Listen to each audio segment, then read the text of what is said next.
This is a story about a world obsessed with stuff. It's a story about a system in crisis. We're trashing the planet, we're trashing each other, and we're not even having fun. The good thing is that when we start to understand the system, we start to see lots of places to step in and turn these problems into solutions.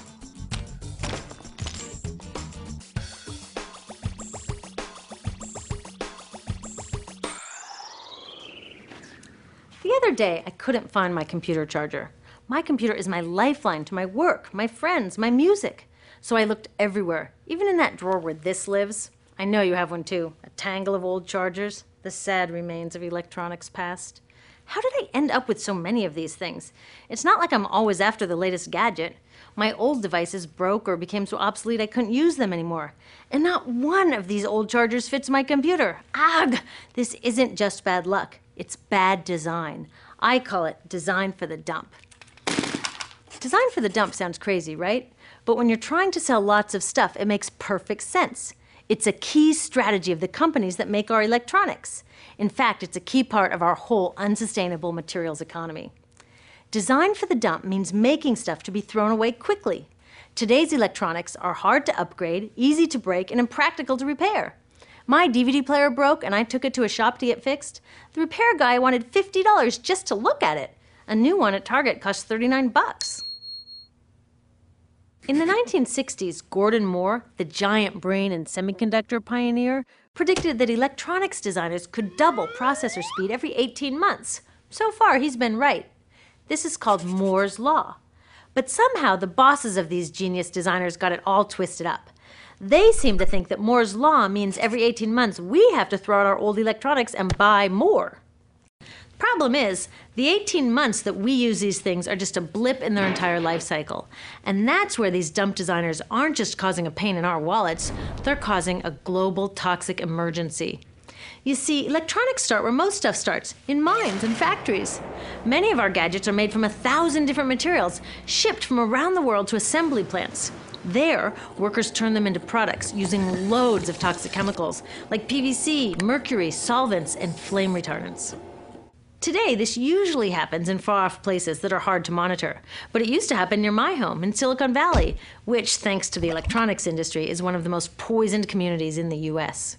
IBM's own data revealed that its workers making computer chips had 40% more miscarriages and were significantly more likely to die from blood, brain, and kidney cancer. The same thing is starting to happen all around the world. It turns out the high-tech industry isn't as clean as its image. So, after its toxic trip around the globe, it lands in my hands. I love it for a year or so, and then it starts drifting further from its place of honor on my desk or in my pocket. Maybe it spends a little time in my garage before being tossed out. And that brings us to disposal, which we think of as the end of its life. But really, it's just moved on to become part of the mountains of e-waste we make every year. Remember how these devices were packed with toxic chemicals? Well, there's a simple rule of production. Toxics in, toxics out. Computers, cell phones, TVs, all this stuff is just waiting to release all their toxics when we throw them away. Some of them are slowly releasing this stuff even while we're using them. You know those fat old TVs that people are chucking for high-def flat screens? They each have about 5 pounds of lead in them. Lead, as in lead poisoning.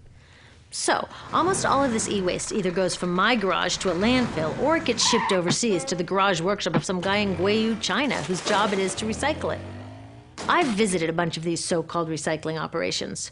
Workers without protective gear sit on the ground smashing open electronics to recover the valuable metals inside and chucking or burning the parts that no one will pay them for. So while I'm on to my next gadget, my last gadget is off poisoning families in Guiyu or India or Nigeria.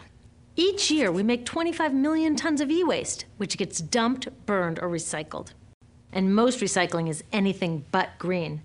So are the geniuses who design these electronics actually evil geniuses? I don't think so, because the problems they're creating are well hidden even from them.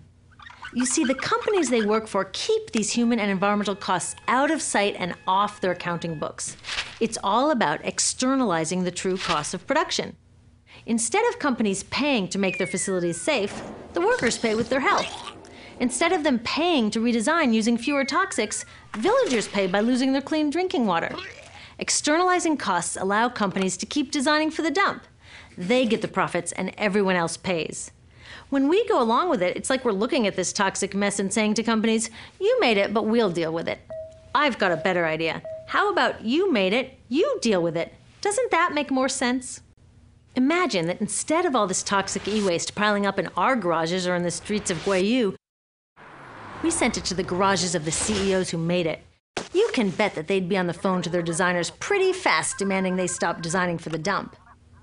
Making companies deal with their e-waste is called extended producer responsibility, or product take-back.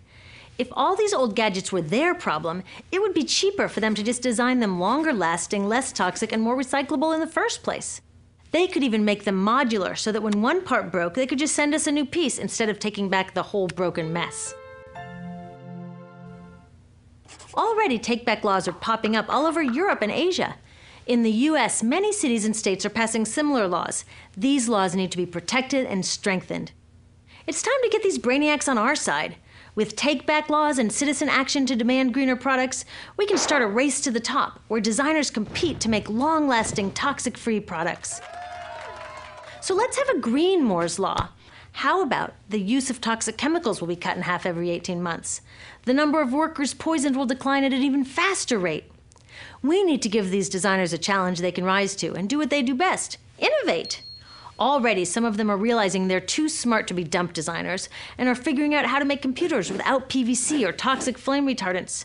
Good job, guys. But we can do even more. When we take our e-waste to recyclers, we can make sure they don't export it to developing countries.